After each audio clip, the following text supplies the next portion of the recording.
Been trying to reach you.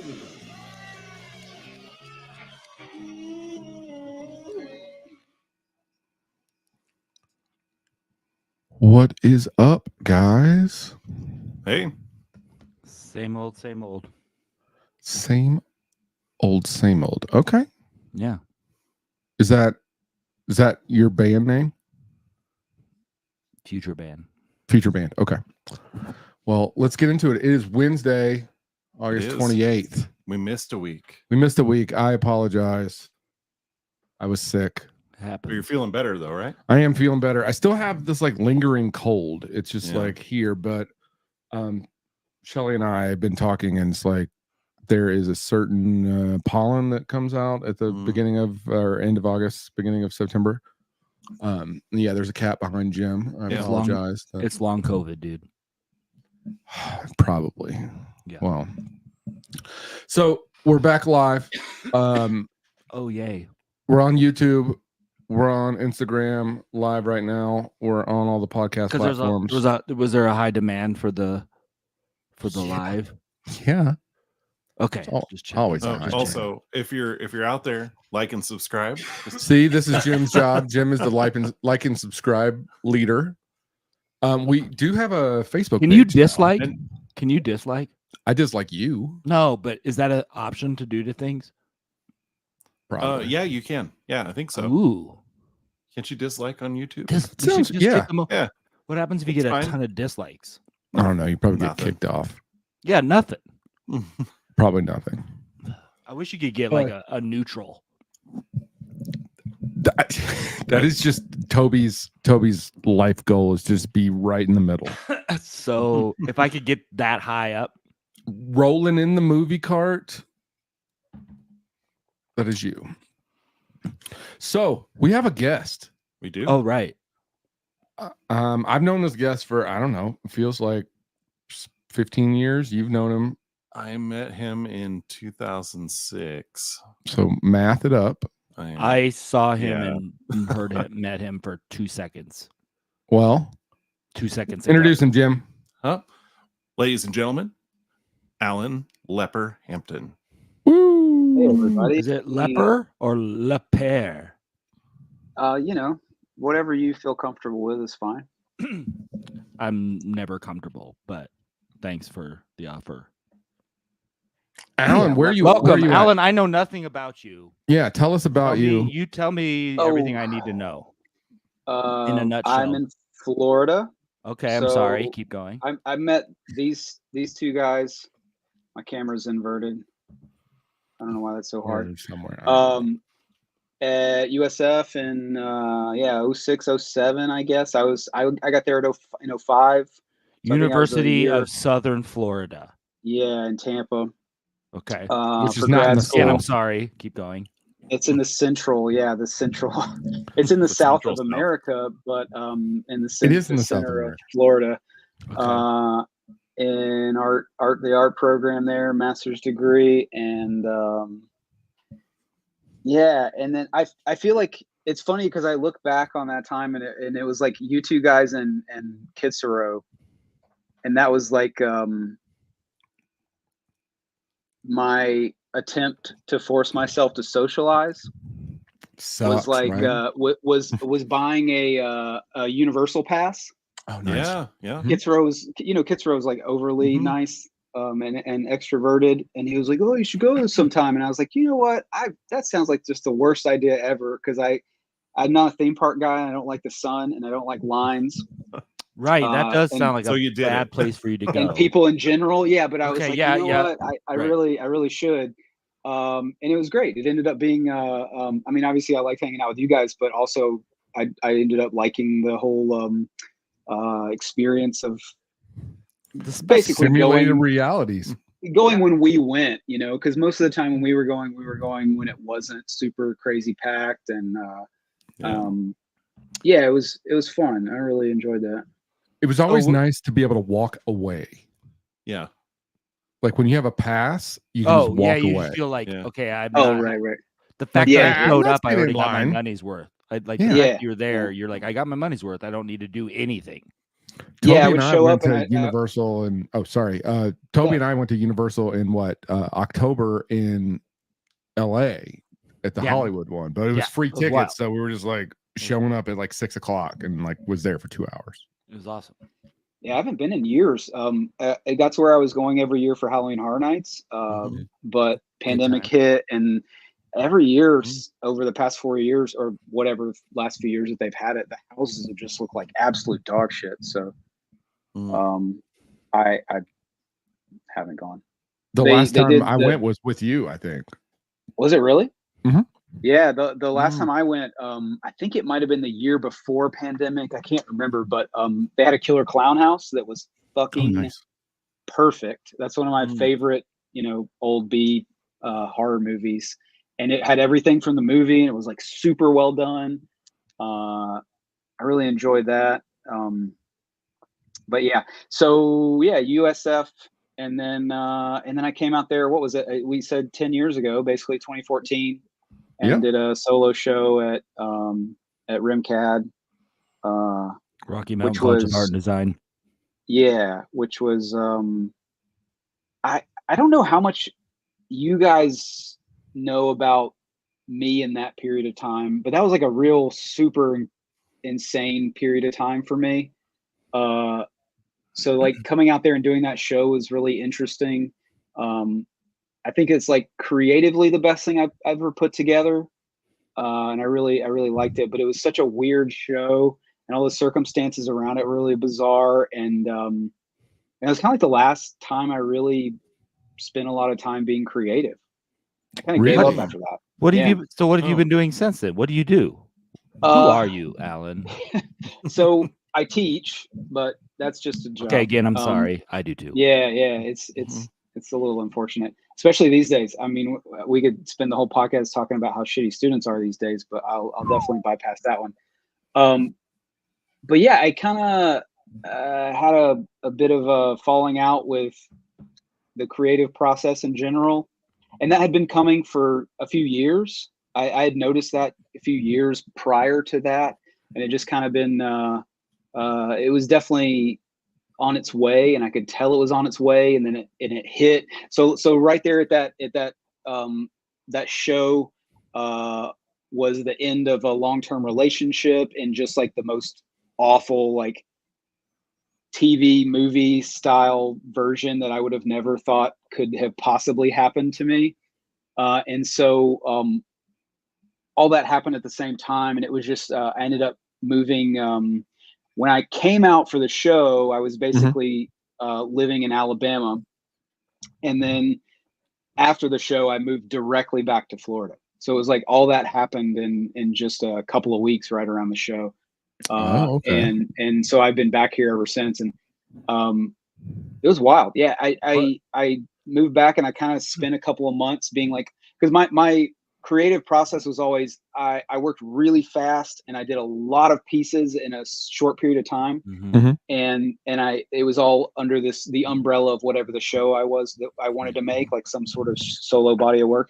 And then I would show that, and immediately after I would kind of quit making for a few weeks, like a month to 2 months. And then I'd be storing up all these ideas of pieces I wanted to make.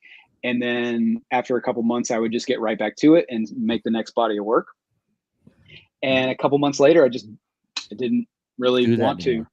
Yeah, and I spent a couple months being like, okay, well, it'll happen. I just gotta sit here and deal with it. And it just never did. It just didn't. So what do you teach, or where do you teach? I teach at the University of Tampa. Okay, and what do you teach? I teach digital arts, which is just like I'm so fucking tired of computers. Yeah, I bet. And everything electronic except pinball machines that I just like want to. I don't know. You should make I'm a trying pinball to figure machine. out a way. Yeah, well, I actually did start one. Excellent. You kind of have to be a genius to make them. Yeah. if you're doing I wouldn't know where to everything. begin. Mine would be pretty boring. It's a lot of cardboard. It's a lot of everything. It's like electrical engineering and coding and that's not even getting into the game design. I take it back. Don't make one. Yeah, it's a lot. So I did. It's easier to some make it of like a just- pipe bomb, right? Yeah, Make some well, bombs. I could talk to old Gregory Green about that. It's true. Yeah. Go to the internet. Yeah, I mean, I could Google it, I guess, at this point. Yeah. Yeah. So I have a feeling you're already on watch lists. Am I wrong? I'd really like to know with some of the stuff that I it's funny because a lot of the pieces that I've made, yeah, I think there's a good chance. I'm on it. I say this to people all the time. I have no idea how I never got canceled. I'm canceling you right now. You're canceled. I can tell you. I can tell you. I'll do you a because favor. You probably have been canceling you canceled, right but now. you're such an asshole that you canceled. You didn't even them know. Somehow. You didn't even know it. Look at you. Or You've been I'm just canceled not so doing many the social times. media thing, and everybody's already canceled me, and I just didn't notice it happen because I wasn't paying attention. But I seem to recall a mural that maybe stirred some stuff up.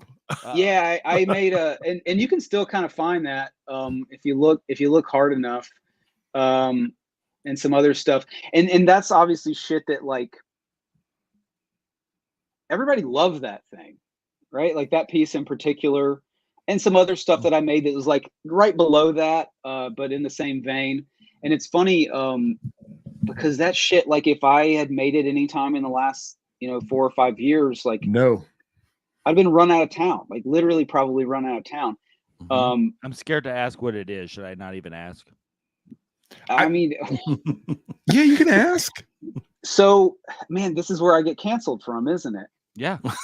Welcome to our podcast. Welcome to our podcast. So, been trying to meet you to cancel you. Yeah, Just kidding. It's fine. It's whatever. I mean, it's bound to happen at some point, right? Yeah, I had this solo show at a small space down here in St. Pete, which is where I live. And it was this really cool small venue, and right on Central Avenue, which is the main strip in this small town here. And with the wall, right when you walked in, the two walls that face the external of the building were all glass. And so there's a wall, and I had a couple of small pieces on it, and then I used the rest of the wall, which was floor to ceiling, to paint a mural. And so I painted the whole wall black, solid black, and I had photoshopped this image together that was Martin Luther King, but he was in a Klan outfit.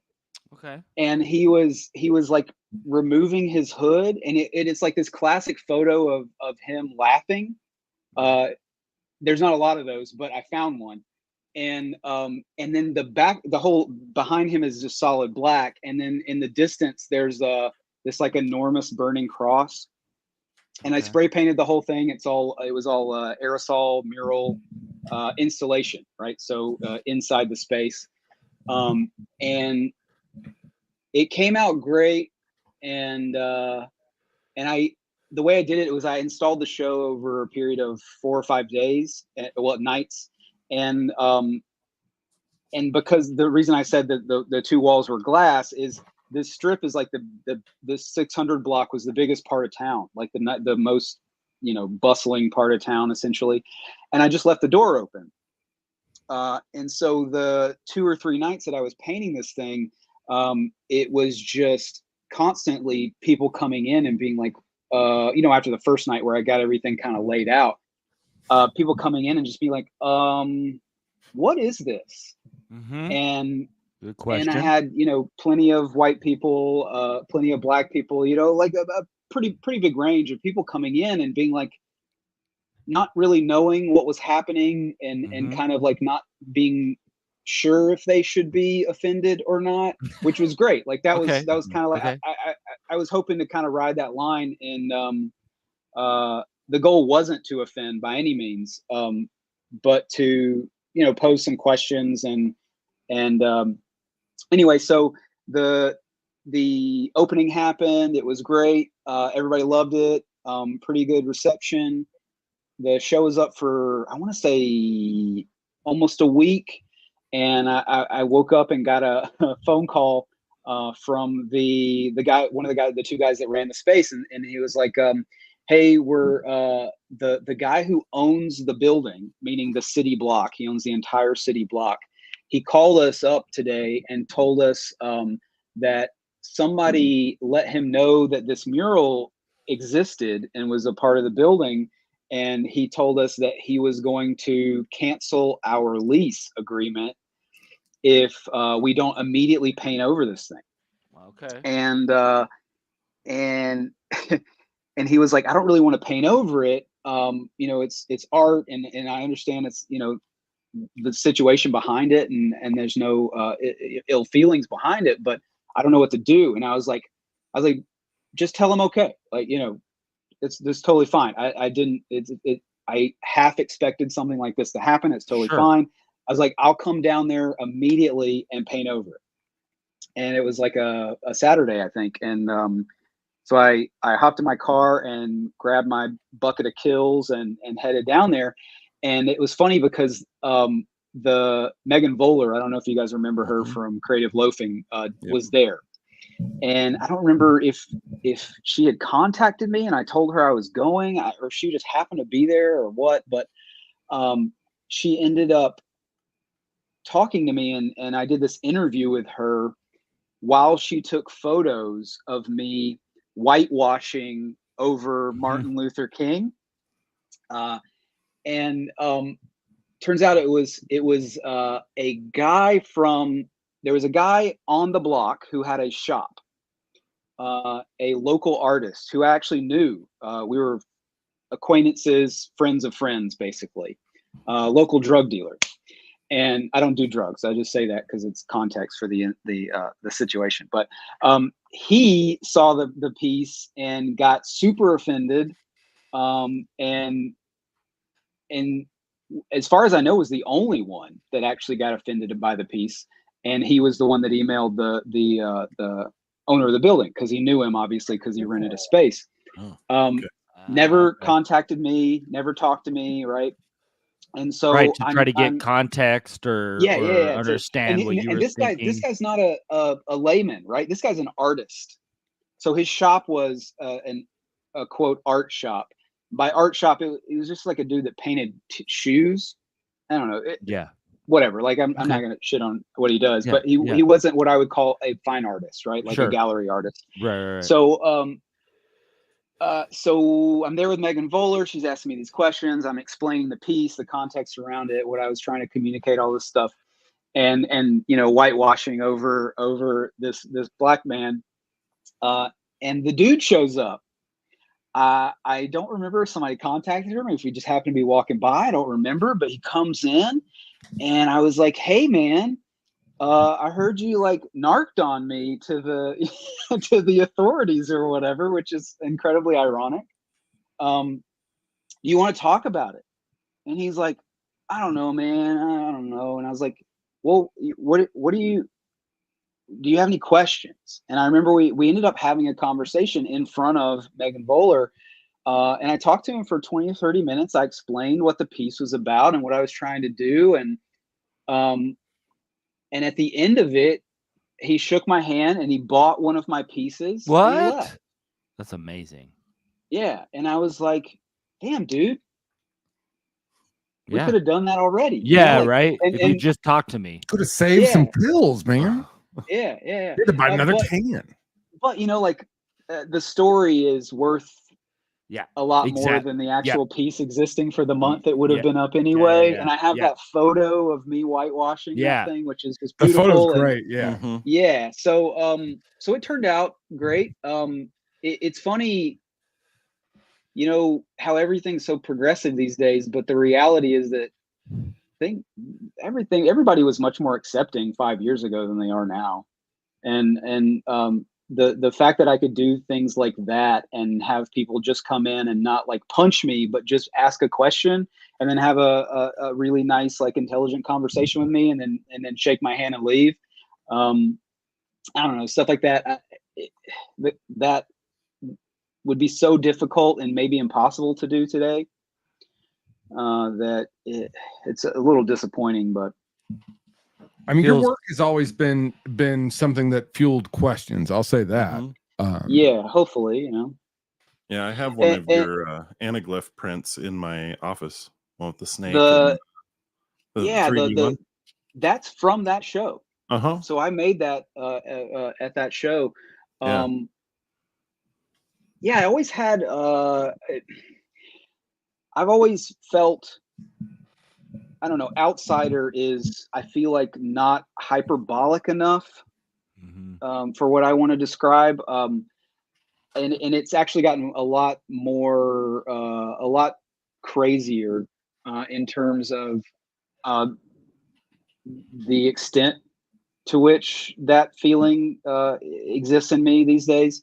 And so my views on the world, the way things are, the things people do, human nature, and humanity in general, has always just been aggressive, and so a lot of my artwork, especially since late college, but grad school and the few years after, was really heavily aggressive, heavily tongue in cheek, heavily self-deprecating, and just sort of trying to take the piss out of everything, I guess. Okay. In hopes of doing the whole classic sort of like, I really feel like if the artist isn't trying to hold a mirror up to society and show them the things that they haven't seen yet about themselves, that I don't really know if there's a reason to make art outside of that, honestly, in terms of fine art and like showing in galleries. I think if you're not doing that, you're kind of just making wallpaper. Oh, Vince. Hey, Vince. He wants you to know that Rush was really progressive. There's a Rush pinball machine. Oh yeah, there is. There's like all the classic Yeah. bands. Led Zeppelin. They got Beatles. They got everybody. Yeah. So that's one of the things I've been doing really heavily these last 10 years, as opposed, instead of making a lot of art, is playing pinball. So I'm I don't know, at this point, I guess like one of the better players in the state. Like, are you in competitions? So I actually am anti-competitive in all things. Okay. Because you're afraid of losing, but that's okay. Keep going. Yeah. But I do. Yeah. So I don't know. I rate what I say, like, and I'm not trying to brag. I guess I'm just trying to give context, hopefully, in terms of, I do play some of the people that are literally competitive and the best players in the state, and can hang with those guys. So yeah. So Alan, yeah, weren't you doing like Street Fighter tournaments and stuff? Oh yeah, weren't you like the Street Fighter dude for a while? So I grew up with Street Fighter. I still love Street Fighter, but I'm not great at it. There's a couple of them that I play, and then I feel like I play pretty decently. But in terms of being really good, I'm not. I am really good at pinball. I've spent a lot more time playing that.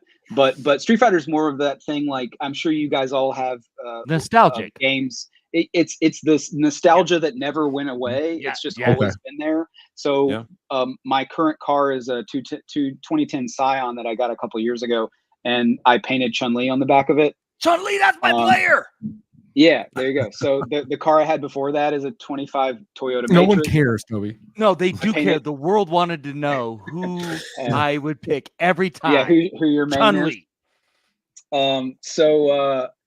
Yeah, so video games and pinball. At this point, at the moment, I help a friend operate a bunch of pinball machines locally. I currently like at a bar, a little barcade that's right down the street. So he owns. That's nice. I hadn't heard. Yeah, he owns about, I don't know, that's trademarked. I don't know if I can say it without getting sued. Right. I'm just kidding. It is trademarked though. But yeah, so he has about 12 machines, and he operates them around town. So I help him maintain those, and then I actually, I don't know if you guys remember. Do you remember the game Killer Instinct? Oh yeah.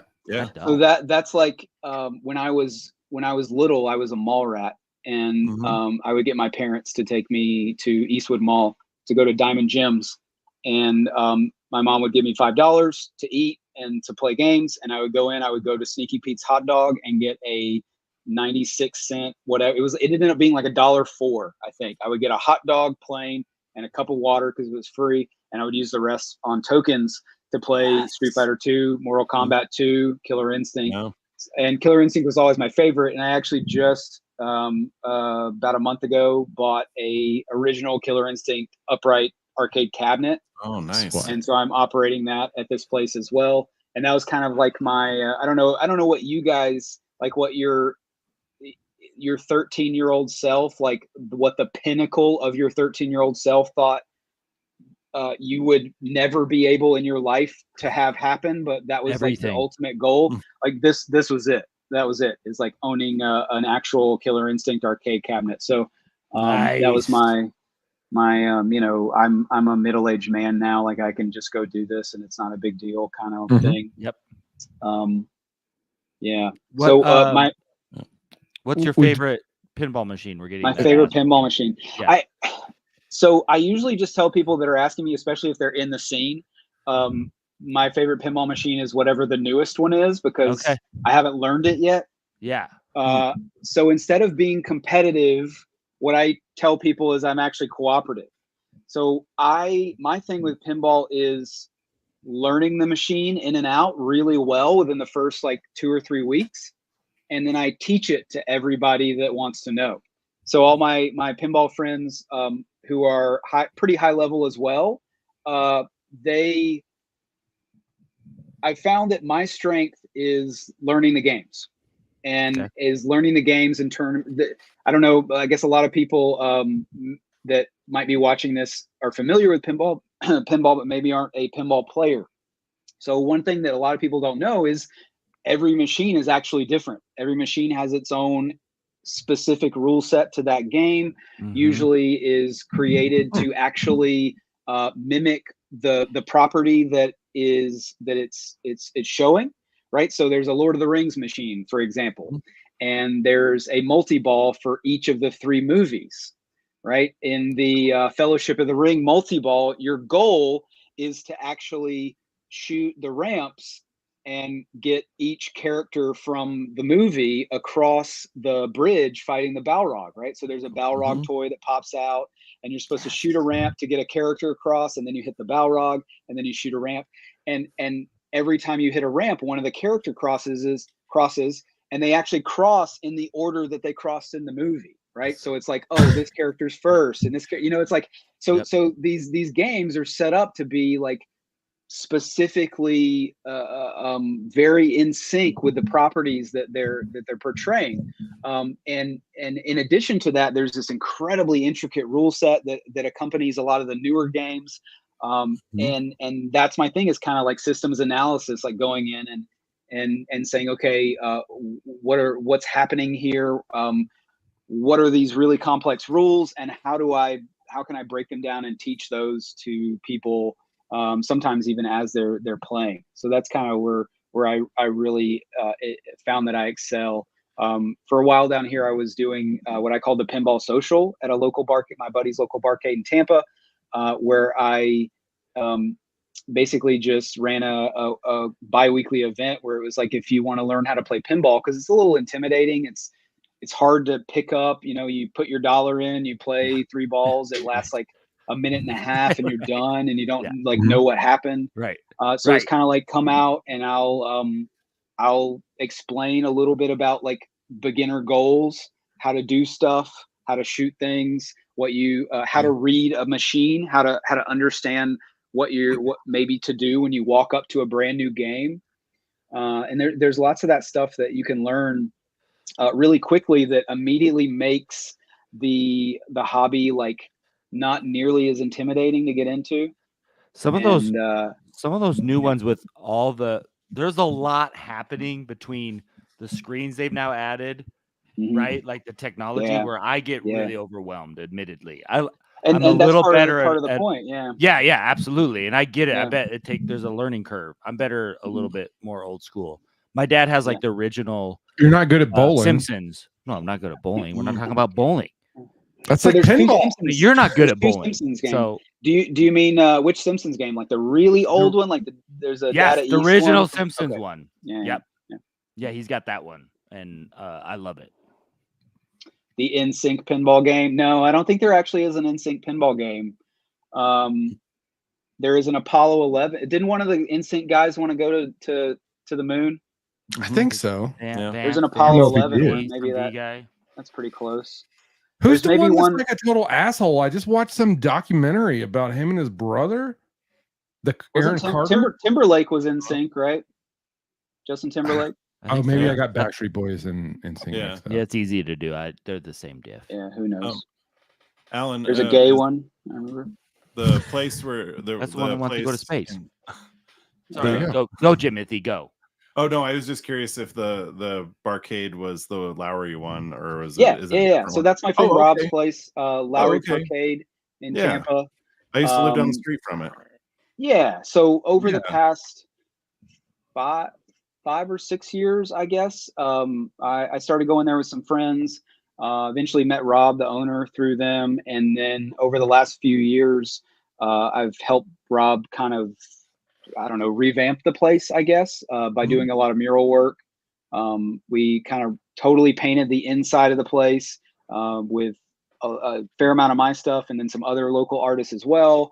I painted on the outside. I painted a couple of murals. One of them is actually Street Fighter 2. So the mural is basically one of the levels from Street Fighter 2, and on the right side is Ryu throwing a fireball at you, and on the other side is an empty space with another fireball. So it's kind of like one of those take your photo inside the mural kind of thing, right? It's a life-size Street Fighter 2 insert yourself kind of thing. So I thought that's one of the better spots in town. I thought maybe you painted Gandhi in Black Panther gear, but that's not what you did there. No, then he had to paint over it with black paint. Okay. I don't know black wash. Okay. I would maybe do that. Yeah. When that place first opened, I went over there with Adam because he did like a Sexy Mario meet and greet there. Yep. Yeah. Robb knows Sexy Mario. I've told him that I'm good friends with Sexy Mario. Yeah. Yep. Yeah. I remember I was helping Robb do some kind of mural, and he was like, "Oh, the paint and stuff's in the back office." And I went back there, and he's got just a bunch of stuff from random events just kind of posted to the wall. And there's like a fucking 8x10 of Sexy Mario, and I was like, this fucking guy. Yeah, good old Kid Suro. I bet Toby doesn't know anything about that, and he talks to Sexy Mario every week. I don't know. No, I mean, doesn't he? I have visions in my head. Yeah, I see him online teaching it. I see him like weekly at a meeting that we have together every week. Yeah. Does he live up there now? No, it's all online. It's online. Oh, okay. He's in Florida, but I see him. Where weekly. is he? He's Orlando, maybe, or something. Right? Yeah, he's Orlando. Yep. Okay. Yeah. Oh, this is a hilarious Kid Suro related story. I went to MegaCon a few years back. I guess it's been like 5 years ago now or something. I don't know. But MegaCon is the big convention in Orlando. And of course, Sexy Mario is at all the MegaCons, right? I'm with, I think the girl I was dating at the time, I can't remember, walking through. It's a big, crazy day, whatever. And I go up to the booth. I find him. I go up to the booth and I'm like, "Hey, man, what's up?" And he talks to me. How's it been? What have you been up to? All this kind of stuff. I talked to him for like 10 minutes, right? I was like, all right, I'm going to head out. And I left with my girlfriend, and we got in the car, and we get about 10 minutes away, and I get a text from Adam, and he goes, "Hey man, when are you showing up?" He told me about that. Wait, and I was like, so this is the same guy. This is the guy you just talked to. Yeah. I was like, dude, we went to grad school together. We've been friends for like 15 years. And we just had a conversation. I just talked to you for 10 minutes. What do you like? He's like, "Oh man, I'm so sorry. It's been really busy." And like, I was like, there's either something wrong with me or there's something wrong with you. Now I'm going to guess it's 50-50. I will say this, like people, I always assume that people don't know who I am. I never forget a face, but over the years, I've realized I will look different occasionally. Like I've realized if I put different glasses on, if I have a slightly different haircut, if I shave my face or whatever, people just don't fucking know who I am. It's like I have the most Alan Plain face over there. Yeah, it's weird. I really should have been a criminal or something because I'm like not taking advantage You mean of it very well. Should have been? What do you mean should have been? I Well- assumed you were a criminal. Well, yeah. I mean, I grew up Oh. a graffiti artist, so I guess that's Yeah, pretty see? criminal. But that's not really criminal, you know. That's a victimless crime. This kind of show shit. is supposed to. You're supposed to tell us all your crimes that you've committed, and then at the end of the show, we actually decide whether or not to report me. to like you've hit a certain amount. Like, is it felony? Okay, let's turn him in. okay. If it's not Yeah, felony, yeah. we'll just let you go. He seems Yeah, I good so think far. Yeah, I don't know. A lot of misdemeanors eventually add up to a felony. Is that how it works? Nah, I don't think so. I think you can do misdemeanors all day long, every day. Yeah, I don't Toby's know, a man. lawyer. I just want go to paint with it. trains. Go Like, with that. I don't. What's Yeah, wrong with paint a painting train. trains? Nothing. Yeah. We love it when we see him come through town. Good job. I mean, damn. Yeah, I actually train hopped out of Denver once. Oh, really? That sounds safe. That was well, kind of out of Denver. My buddy was living up there when let's see, right after. So I was kind of hanging around USF the year after I graduated with April. So I was seeing April at the time, and then we ended up getting a kind of a show type thing in Asheville, and so we both went up there. While I was there, I met a bunch of people, and one of the guys I met ended up being he was the guy that ran the little festival that I was a part of. And he ended up being this cool dude who's also a sort of lifelong train hopper, hobo, whatever, you know. Yes, hobo is one of my favorite terms. I think it's one you're not supposed to use, but I love hobo. Yeah. I strive to be a hobo one day.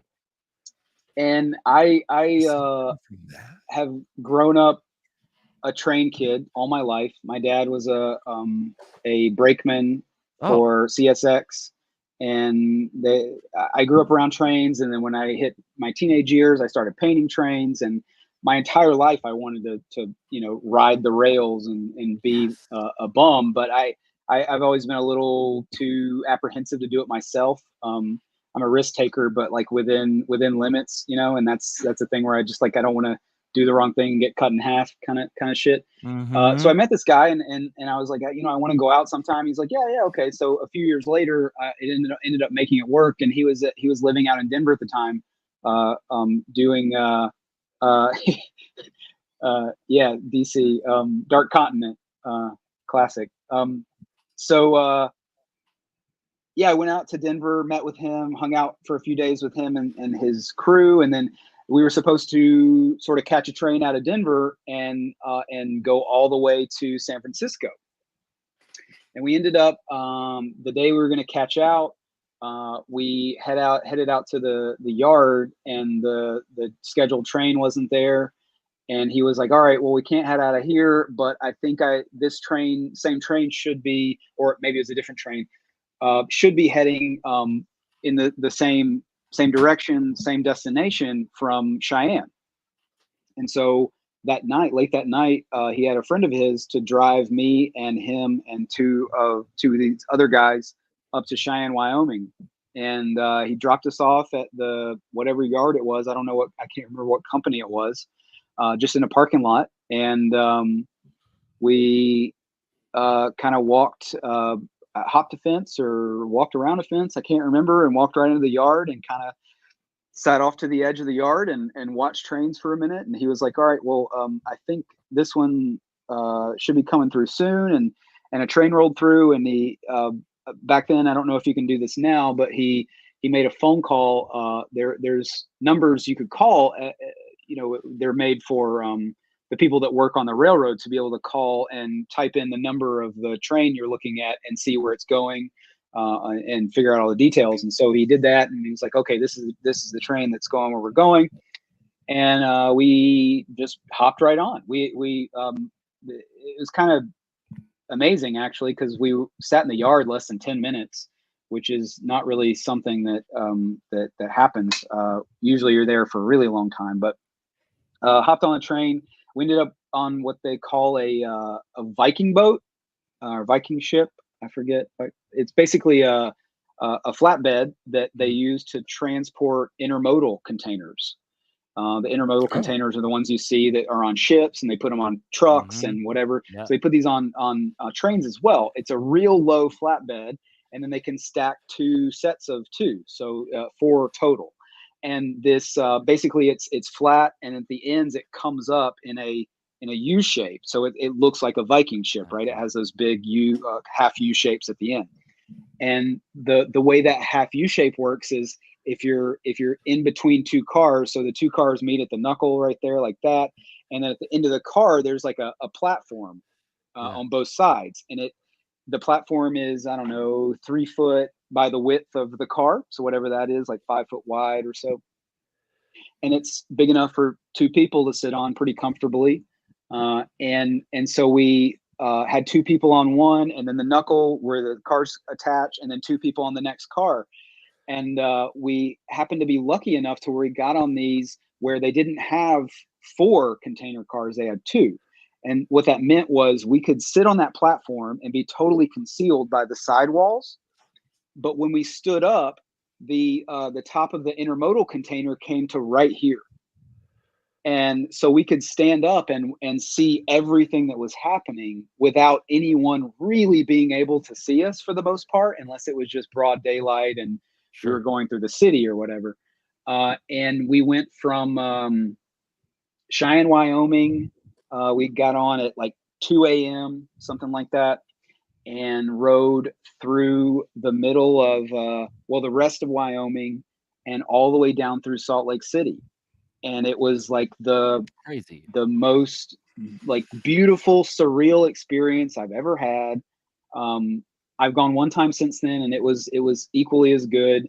And we ended up hitting at one point. We got to this Y out in the middle of the desert, nowhere.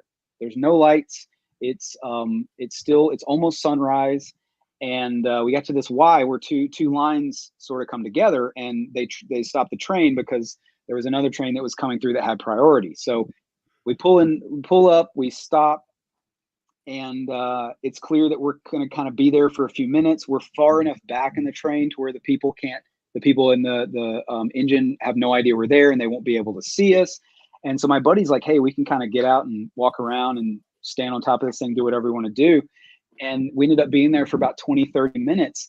And while we were out there, the sun came up, and it was this like amazing sort of, I don't know, it was like half Looney Tunes, like, you know, the painted desert out there and that whole feel. I'm sure you guys see a lot of that to an extent out there in Denver anyway. Alan, didn't you post a video or something from the top of a train? Because I remember seeing it, and I was just like, "What is he doing? This is amazing!" Those are on my YouTube. I can't remember if they're private or not, but I put them up there. So I have this video of me standing on top of this train with like the entire left side is just dead black, desert with the full moon, and then the right side is the sun rising and like just this like beautiful new day, and it's just dead ass quiet, and there's no light pollution, and there's no human beings other than these 3 dudes I was with, and it was just like I'd never had an experience quite like that. And for someone like me who spends a lot of time trying to get away from the world in every way possible and people, it was just like really amazing. Just like super awesome. That's awesome. I have one question that I've been thinking about the entire time you're talking about being on a train. Did you carry a stick with a handkerchief? the bindle? Yeah. Oh, that's what it's called? Yeah. I didn't know it had an bindle. Official name. I feel like I just got educated. I don't know how I knew that, but I feel like I knew that from like being a kid and seeing like little cartoon drawings of the cartoon kids with the stick with the bandana, with your shit in it, like your egg salad sandwiches or whatever. Yes. But no bindle. I would have had to have that. Both times I've gone, I was like comically unprepared for the cold. Wind. I thought I was prepared, but man, you're basically outside and you're going through the desert, right? And I think it was, I remember overnight. when I was, yeah, exactly. And I remember when I was in Denver, I didn't have a car. I was just walking around the city the few days I was there, and it was hot as shit. So it was not winter, and when we left, you know, it was fine. It was just like perfect, nice, you know, comfy night, and it got freezing, real cold, and it was even colder this last time I went. I was in Pennsylvania, and yeah, man, that hits hard. Those like 50, 60 mile an hour winds with nothing to protect yourself. You think you're bundled up, but you're not, man. Something happened to the Instagram live. It said it suspected automated behavior, and it canceled. Oh, so wow. I've been canceled. Is this the, apparently, the beginning of it? It thought you were a robot or something. I don't know what it thought. I've been convinced of being emotionless before, so okay, so that's what it very was. robotic, and yeah, so maybe it's that. Maybe it. Are you pretty dead inside too? Is that? Yeah. Well, I don't know. And on the outside, definition, but probably yeah. Alan, can I recall the first time I met you?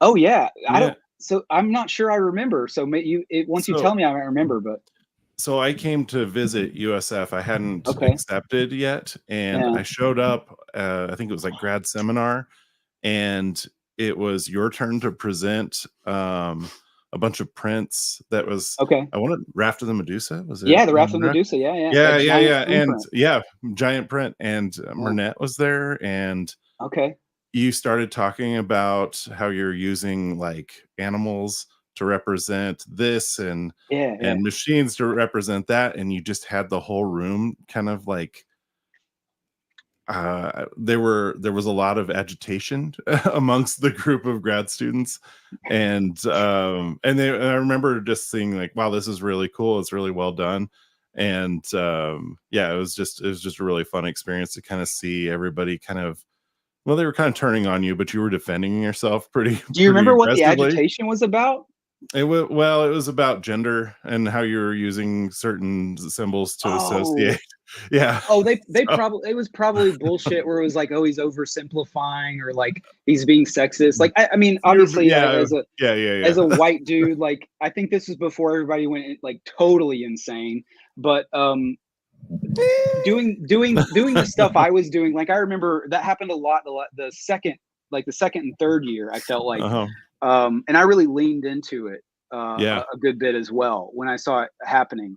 Because I didn't really care, and a lot of my work was about, honestly, like trying to figure out that kind of stuff about myself anyway. A lot of my work was pointed externally, but a lot of my work was pointed internally, like trying to figure out where I felt like I fit in terms of how I felt about my relationships, or how I felt about women specifically, women individually, and women on the whole. And so a lot of that was inquisitive and whatever. It's funny because I was actually just thinking the other day about at some point we had that listserv. You remember the listserv? Oh yeah. And I think they quit the listserv at some point. I can't remember. I think Google stopped the listserv. Is that what it was? I think so. I remember specifically a couple of times where I was like leading the charge, the one-man charge against like changes in the administration that they were putting out. And I remember the big one for me particularly, and it kind of comes back around to what you're saying about this thing that you experienced. It was like, oh, this is kind of cool. Like, this dude showing this thing, and that's kind of cool what he's showing, and these people like trying to get at him in a certain way. And there's like, actually, that's what grad school is all about. That was the totally best part of grad school.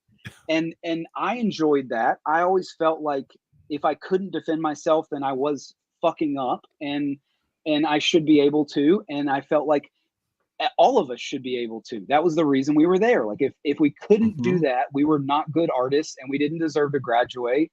And I remember sometime second year, it might have been third year, they were like, hey, we're going to do the reviews are going to be closed. We want to just like, we've had some people that are just real intimidated by open reviews and having all these people in the room. And I was like, no, like, this is stupid. Don't do this shit. Like, number one, I want to fucking go to these things. I really enjoy them. there were people I remember.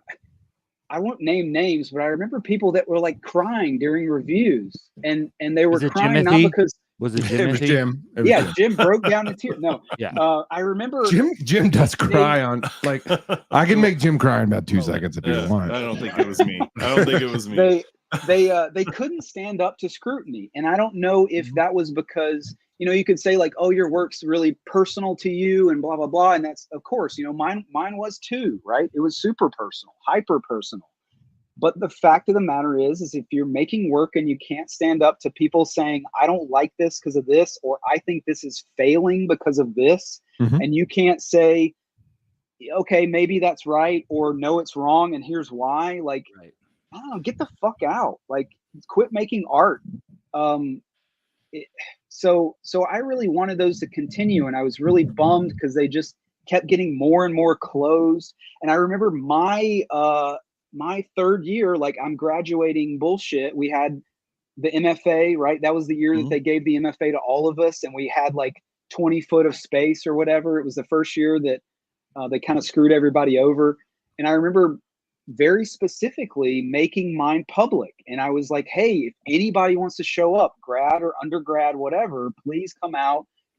Feel free to ask questions, whatever. Like, I'm not closing that shit off. Like, I want anybody to feel like they can be a part of this. But I don't know, the administration was kind of pussy about it. A lot of, you know, people ask me about grad school or the experience, or, you know, they're like, I'm going to go to be a better artist. I'm like, don't waste your money on grad school, or that's not right. Or, you know, kind of have those conversations. But I always liken it to the arts don't have fraternities, don't have hazing. So grad school, once you get out, you have the same degree as the person that's, you know, controlling that. So it's very much like a sense of hazing. Yeah. Like that's the, you know, at least the old school mentality. I felt that for sure all the time. Me too. And I didn't mind because I wasn't trying to be friends with these people. Right. I respected about half of them, and the other half I didn't really. Yeah. I wanted to because they were my professors, and I wanted to really love them because I wanted to get as much out of them as possible. But I learned really quickly that that place in specific was very strongly divided between what I called object makers and idea makers. Okay. And it seemed like almost everybody fell on one side or the other. You had your kind of the old guard that were mostly object makers, and some of the new folks as well. And then you had, well, I guess it wasn't old new split like that, but you had people that were making pretty stuff, and it was important to them, but it wasn't like hyper conceptual, and it wasn't stuffy, and it wasn't trying to, I don't know, sniff its own farts or whatever. And then you had the idea people who, in a lot of ways, it felt like they couldn't make art out of a paper bag. Like they couldn't make make a project. I don't know what I'm trying to say. They couldn't draw, they couldn't paint, they couldn't sculpt. And so they decided they were going to make highly conceptual art and video pieces. And I don't want to shit on video art by any means. I'm not doing that. But it felt like there were certain people who, depending on what you were going to make, they were going to be all about your stuff, and certain people that were going to be very, very not all about it. Yeah, very cliquey. And so I would split my time between those two, because I knew that I was going to get a lot of yeses from the object makers specifically, because the stuff I tended to make, I think, was visually attractive. Usually it was at least complex and bizarre and whatever, and the object makers tended to enjoy that. But I was dealing with a lot of ideas too, and the communication aspect was really important, and I wanted to be able to defend myself against the Rosalynds and the Wendy Babcockses, right? So one thing that sparked my original talking about this was, I remember specifically I had Wendy on my committee. She was one of the, I think we had 3 people, right, that we were supposed to like talk to about our paper and all that shit. Wendy, Greg, I think, and Brad maybe, or something. And Greg and Brad were just like, yeah, this is great, you know, cool. They would talk to me about shit. Wendy was always kind of pushing, and I think she always felt like you could tell. It became more and more clear throughout that last year that she thought I was a sexist, and that she thought that my work was sexist, and there were a couple of times in specific where it became too much for her. I remember specifically, I had written my thesis paper and I had given it to her, and it was a final draft, and I was sitting outside on the bench with her, and she was like, I wanted to talk to you about this. She was like, I'm not going to sign off on this paper. She was like, I refuse to sign off on this paper. And it was because there was a place in it where I talked about this woman that I had seen on the interstate. And I referred to her hands as paws, because she was this really fat woman. And when I had driven by her on the interstate, her hands reminded me of like animal paws. And it wasn't in the I forget the full context of the blurb of what I was getting at, but it was essentially not a misogynistic comment as much as it was a misanthropic comment, which obviously is drastically different. And let me clarify, when I offend, I want you to know where I'm coming from. Yeah, well, sure. I mean, I don't want to be misogynistic, because I don't feel like I am, but I am misanthropic, so I'm fine being that. I'm okay defending that. And I remember, it was funny because I remember like getting teared up out sitting on the bench, because I was writing this paper, and the whole paper was talking about how disconnected I feel from the human species, and why, and trying to sort of communicate that to the people that would read this paper in the best way that I know possible, which ended up being sort of like a dictionary type. I say that sounds really boring, but basically what I was doing is I was defining my lexicon of language and iconography to the viewer. So I was saying, this is what this type of imagery means. This is what this type of language for me means. And it was giving the viewer all this sort of like way to enter the work. And she had such an issue with that particular line. And it was, to me in that moment, it was just like, this woman can't get out of herself for a moment to sort of try and be empathetic and see things from this place, this totally different place that I'm coming from. And it was really, it was very negatively reaffirming for me, all these things that were obviously so big and heavy and weighted in terms of the things that I was making. And I remember that was such a huge thing. And I forget, it's weird looking back on it, because I did change it. I forget what I changed it to, but that's so not me. I wouldn't do that now. But I'm surprised you did it then. Yeah, kind of. Yeah. Or we just done. Like, let me just get out of here. Well, maybe. I think I felt like it didn't. Yeah, I think I felt that. I felt like I don't care about this. Yeah, you're like, I don't need to die on this hill. It's not that important. It's not that I was conceding to her. Is that the thing that I wrote didn't matter to me. That comment didn't matter to me.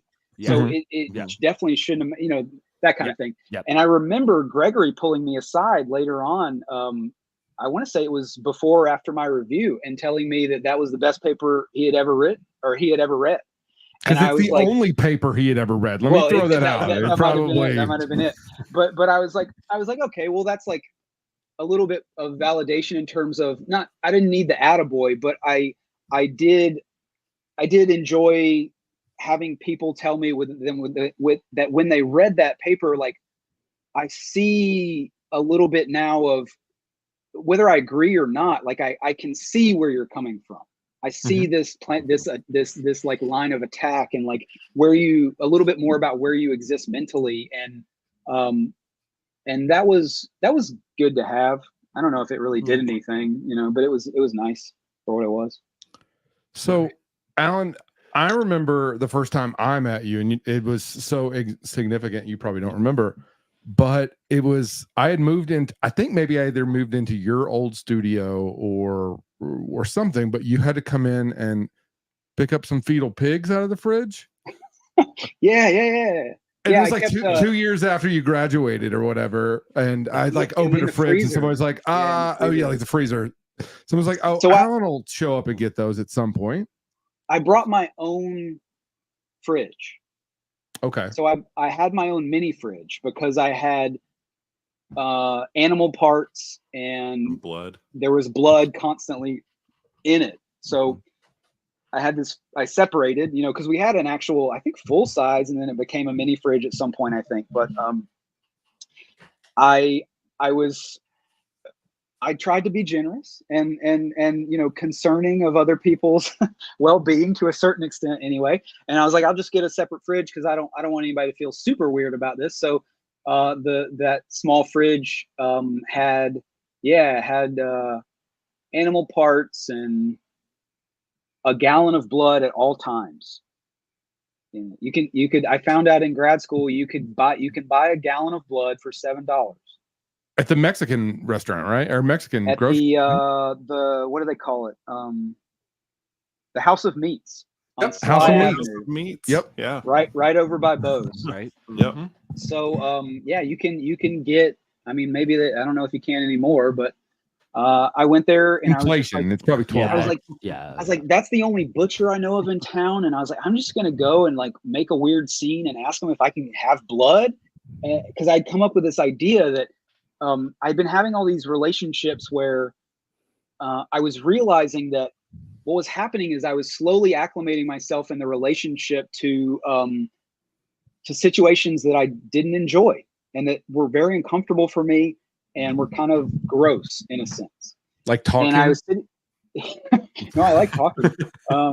And so I was sitting around the studio and I was like, I want to make art that kind of deals with this some way. And I want to make art that maybe mirrors that. And like, how do I do that? And I was like, you know what? Maybe I'll try and get some sort of medium that mimics that feeling. And it may surprise you guys, but like I was really uncomfortable with working with blood to begin with. And it was interesting because it really did mimic that sort of process of desensitization. And a lot of my work to this day, if I make stuff, is still partially about the human, the very, very core element of human nature, which is desensitization. I think that's something that people don't talk about a lot. A lot of problems with people and in between people occur because of the process of desensitization. That's something that people don't really a lot of times understand is happening to them. And so I was curious about this process and how it worked. And so I got this medium and I started working with it. And what I would have a little glass jar. I found out really quickly that blood wasn't like what I thought it was. I was doing printmaking at the time, and I was like, I'm going to do a bunch of prints, like screen prints using blood. I'll squeeze it through the screen, and it'll be great. I'll do the Rafta Medusa out of blood, and it'll be awesome. Well, you can't squeeze blood through screen. The screen is too small. The biggest screen won't work. It just bleeds everywhere. And I learned eventually that it's because of the platelets in the blood. And so I gave up on that, which was great because the prints would have sucked. They would have been really digital and produced. And so I changed to drawing, which became sort of this almost like ink wash. Like if you've ever done ink wash drawing or almost, watercolor in a sense, it's very similar. And so I would have a gallon of blood in the fridge, and the night before, in the freezer. And the night before, I would put it in the fridge, thaw it out. I would come in the next day. I would open up this gallon, of blood, and pour. I had a glass vial that was about that big, and I would fill that vial full, and I would put my paper on the wall, and I would sit up next to the wall with a vial of blood and just kind of do this for like 13 hours solid, and create these drawings. And I was very uncomfortable getting any of it on me at the very beginning. This is pig blood, by the way. And I remember, you're not a bodily fluids guy, right? Like you're like fuck no. I hate bodies. I don't like human beings. Bodies are absolutely disgusting. the things they do, yeah, it's terrible. So there was no way I would ever use human blood. People always ask, is this human blood? And I'm like, no, that's fucking gross. But yeah, I would and maybe illegal. It's illegal if it's not yours, I think, because it's a biohazard. You know, I've met so many girls that are like, oh, I do like drawings with my period blood, and I'm like, gross, I don't want to talk to you. Yeah, so I would do these drawings, and I remember very specifically one day I was in the studio and I was drawing and I was kind of zoned out, you know, drawing, and I sneezed, and I didn't think about it, and I didn't have time to do anything. And so when I sneezed, it was like this body convulsion, and that blood just went everywhere. It was all over me. And in that moment, I just turned around and I just kind of wiped my hand off, and I just kept going. And I realized, like, oh, I hit the point. Yep. Somewhere between there and here, I got desensitized to this, and anyone would. There are tons of things that I'm still not desensitized to. I will not pick up dog shit. I don't have a dog, and that's one of the reasons why I don't have a dog. I'm not interested in picking up shit. Anybody's shit. I'm glad that you're not just like going out seeking it out and trying to pick it up. Well, yeah. I'm not trying to make art out of dog shit, surprisingly. My dog crapped in a classroom on Monday. Really? Oh, yeah, it did. I was in there all by myself, just like, ooh. Jim has this little secret, this like superpower where he cannot be around fecal matter whatsoever, which I'm okay with. It's not just me. Yeah, it's not except just me. that he has the biggest dog in the world and 2 children. right. Yeah, man. Well, I'm surprised you haven't gotten over it. Yeah. No, There's no, I don't want kids by any means, but that would be a reason where I would be like, I don't know, man. I don't. The first dirty diaper, and I would be thinking about throwing that baby in the trash can or something. I don't know. Like, I don't think I could swing it. Oh yeah. So yeah, the you know, that whole thing taught me a lot about me in general and how I deal with that, and it helped me to kind of recognize being in that process as I go through it, which is really cool, because, you know, as human beings, we realize a lot of stuff in hindsight, but we don't realize a lot of stuff in the moment. And so that, you know, this past 15-20 years, especially the art making section of it, was like me trying to train myself to figure out who I am and realize what I'm doing in the moment as opposed to afterwards. Yeah, some good, especially like aggression stuff, and general sort of like all the negative parts of us, you know, like the shitty parts of who we are. And it's good to see that stuff when it's happening in real time. Yeah, my whole thing is, if I can be 51% good, 49% shitty, I guess, you know, I'm a winning percentage. I could go baseball, like, you know, 300, batting at 300. That's like, yeah, amazing. that's less than 1/3. That's 30% Yeah, that's not that great to me. Yeah. We could go. Yeah, I don't know. Hockey. I don't know anything about hockey, but yeah, I don't know. I don't know where I fit. I do a lot of real serious thinking about if I feel like I'm a good person or not. And I'm not sure. I know I'm better than a lot of people in some regards, but I also see a lot of other things that people do where I'm just like, I would never do that. And they're, you know, good things that people are doing. And I'm just like, I would never. So, of course it's a big scale, and who knows where we all fit. Well, if you're thinking about it, that seems better than most people. Yeah, most people don't I guess even bother. That's the first step, right? Whether you do anything with that is the second step. But at least you're thinking. I guess digesting it and like processing it, and some people are just shitty and they don't think about it. If you can do if you do something shitty and you keep doing something shitty, but when you realize it and then you address it, maybe the shittiness, you don't know. I guess you have a shitty scale. Like, everybody's got their shitty scale. Is it shitty? Like, do I want to change? I don't know. Yeah, I think there's a big thing with today is people. It's very sort of internet meme kind of admitting how awful you are, admitting the ways in which you're fucked up. It's usually like, I don't know, people like to call themselves retarded today. Like everybody's calling themselves autistic and like on the spectrum, and I don't know, like as trying to explain away all the things that are the parts of them that you can tell that they feel like don't really work that well, or that they don't like all that much, but that they don't feel like they can change, or that they don't want to change and they want an excuse for or something. No, for me, I realized that like a lot of things I'm processing why I do things after 46 years. I'm like, why do I still do the same shit I did when I was like 7? And then I'm like, oh, it's because of X, Y, Z. For me, a lot like I'm finding out it's a lot to do with like only child, and how I process things. Right. Which is not something, I can't have a conversation with Jim or Toby because they both have siblings. And, I had a conversation with Jay, my friend Jay, and I'm like, oh, you don't have a brother and sister. And did you do this? Did you do this? Is that how you do things now? How's your wife? Right. And, it's something that made me. I don't consider it like a crutch. It's just like, oh, shit, it took me 46 years to realize that this is a thing. So, I change.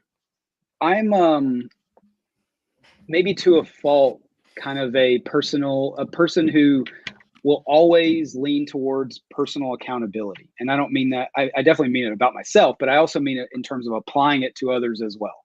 And I think generally that comes off to others as me being aggressively judgmental. And that's fine. I'm okay with people thinking that. But to me, it's more of like seeing, I feel like I'm responsible for myself. I have to be, like I just said, I have to be okay with the way people see me, right? I have to accept that I'm responsible for that.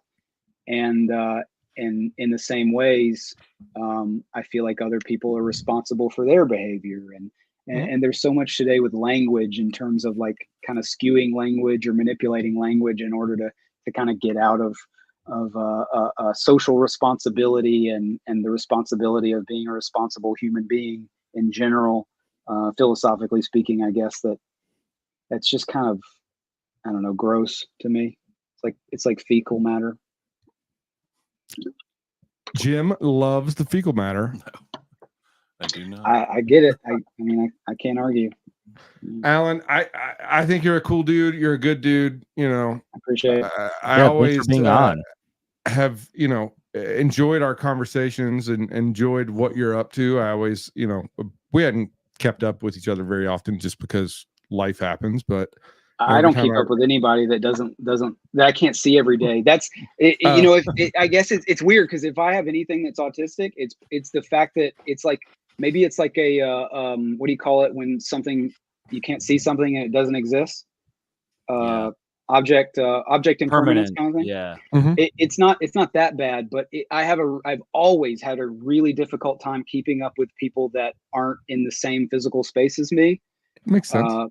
Especially because most of the time it's a lot of sort of like superficial conversations and things like that, and it's really difficult for me to have those over and over. But yeah, I love you guys. You guys and Kitsuro and maybe just a couple other people are like in terms of grad school.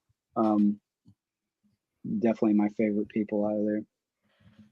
Man, well, I think about you often. I'm always like, what is Alan doing now? If I haven't talked to you. Yeah, well, feel free to check in. I'll do my best to do it as well. It's like the universal thing, right? Like I can force myself to do it, and I don't dislike it. So it's not that. It's just this weird thing that my brain does, and I've kind of gotten used to it. And people tend to let me slide with it, so I end up doing it more. Can our secret phrase be Chun-Li hobo? Chun-Li hobo. What does the secret phrase do? Like that's how we absolutely nothing. Yeah, we Voltron or like in theory. It's how I know. Personally test people to see if they actually listen to the whole podcast. Oh, right. It's like like I do a lot of online dating, unfortunately, and you'll see these profiles where at the end of the profile, the girl's like, message me with the word orange if you read the profile, and it's like her way of figuring out if dudes actually read the profile. Exactly.